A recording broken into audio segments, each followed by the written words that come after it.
July 6th of the World Anvil Summer Camp 2018 event, and July 7th, and prompt 7, what are some common insults unique to a language in your world?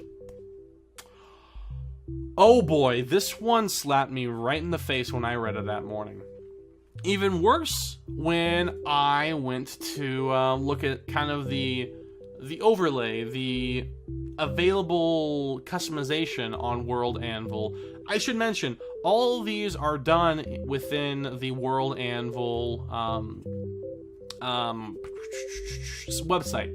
So there are prompts there, you can fill it out, details, and it's really useful. It's restricting a little bit for something when you're not familiar, such as language. For instance, I was asked about morphology, fontology, syntax, stuff I had no clue about. So I kind of had to lean heavily into more of the abstract, because I am not a linguist. I don't know about language. I can make up words on the fly that sound fancy and can sort of fit a specific meaning, but how I do that and how it sounds right to me and how I can make it sound right to other people, I do not know. No clue. Nada. It's just something I can do, not very well, but I can do it. I can be passable at it, but I cannot do all of it, what this was asking me. So I leaned heavily into more explanation, more how it feels, and that was so difficult to try to explain. Now that said, I'll just go ahead and go into what I actually wrote. And I decided to talk about base Elven. I'll just say this right off the bat. I was very inspired by the Japanese language.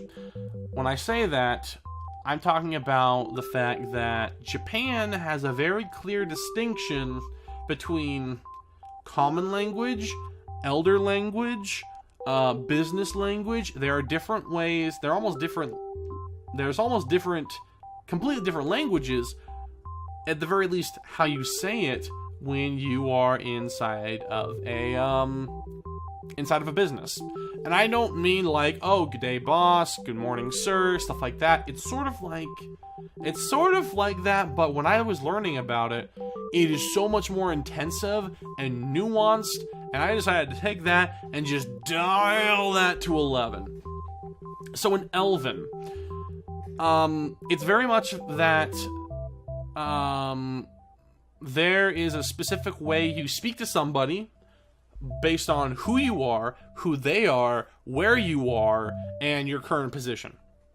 So, for instance, the way I described it, I'm just lifting this directly from the article because I can't talk abstract with this. But political leaders are spoken to with generally slower, drawn-out syllables, unless you work with them, in which case those pauses should be cut out and the words shortened. Now, when I was writing this, in my mind, I was trying to reflect how these positions reflect themselves. For instance, if you're talking to a political leader, you'll want to be understood. You want them to know you're being respectful. You want the conversation to be done correctly. Now, if you're working for a political leader, you're expected to get things done quickly, get the information right to the point. You do not waste time. Thus, everything is kind of sped up when you're kind of a diplomat's assistant. That's kind of what I was trying to reflect here.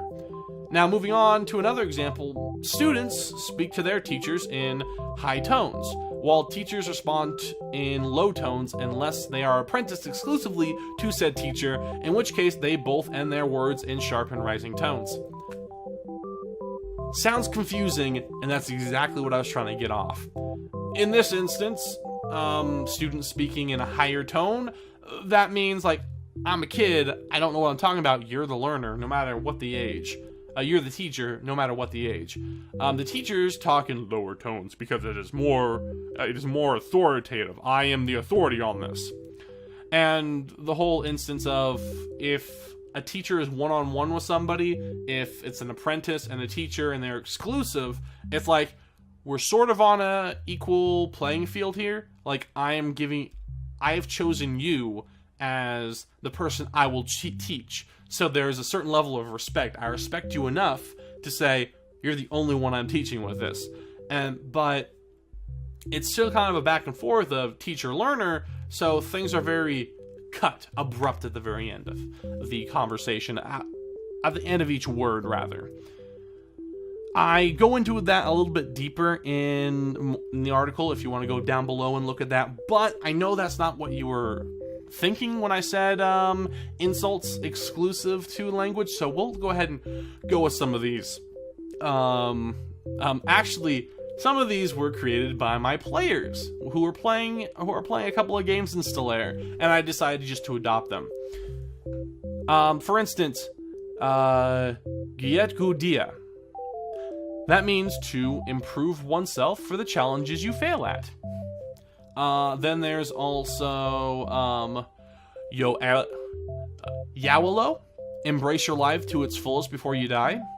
Those aren't really insults, now that I realize that. Those are just the ones that my players put in. If you're really looking at it, you might be able to tell where they had some inspiration. But some insults that are kind of exclusive to Elven, and I'll tell you why after I say it. Where is it? Nobi is an insult at younger people and races. Basically saying that they are lacking experience and thus skill. No matter how skilled they actually are, elves typically view youth with inexperience. Like, you can't possibly know what I know because I've lived longer than you. Which kind of is exemplified in the way they treat other shorter-lived races.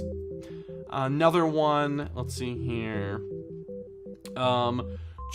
Chutilug. I haven't said these in a while, so I apologize. Which is an insult which refers to someone as slow to learn and lacking in skills. So basically, dude, you're kind of dumb. I've gone over this a number of times and you still can't do it. Basically, like, age is experience. However, if you can't reflect age with actual results, that's kind of pretty horrible in most elves' eyes. Meaning, it's like, look, like, you have everything you're supposed to have, you just can't do it, so you're kind of just slow in the head, is the implication. Anyways, if you want to read more of these, you can go ahead, as I said before, go down in the description below. There's a link to the article, and if you like it, and only if you like it, please leave a like at the very bottom of the page. I would really appreciate it. But that is it, that's all. I will see you guys next time. Bye!